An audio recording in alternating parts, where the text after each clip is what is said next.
oppose the resolution with one point in this resolution moved by my colleague.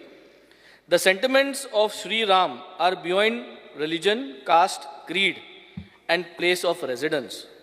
We all consider Sri Ram as an idol of all, but I refuse to bring him in the State Assembly to prove my faith in Sri Ram. Speaker Sir, in these sentiments for Lord Sri Ram, that teaches me to say three things. We are legislators, and as a State Assembly should desist from bringing offices of the Prime Minister and government into the picture of religious sentiments and worship. I have nothing to say to our views as private individual. भायल्यान आम कितें उलयल्या कांयच issue ना.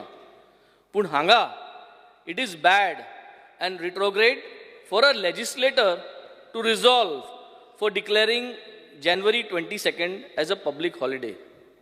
Any individual member is free to make any demand, but dragging democratic institutions is corrupt and immoral.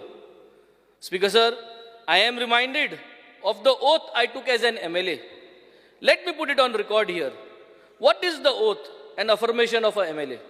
I, Venzy Vegas, having been nominated as a candidate to fill a seat in the Legislative Assembly, solemnly affirm that I will bear true faith and allegiance to the Constitution of the state as by law established.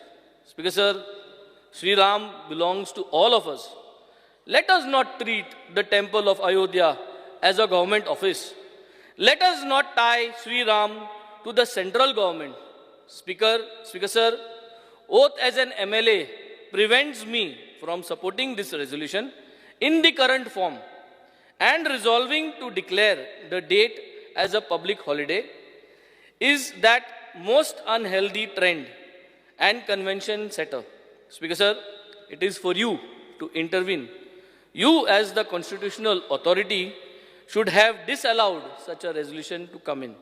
Speaker Sir, in case this resolution succeeds in this House, I want to go on record in the legislative history that me as a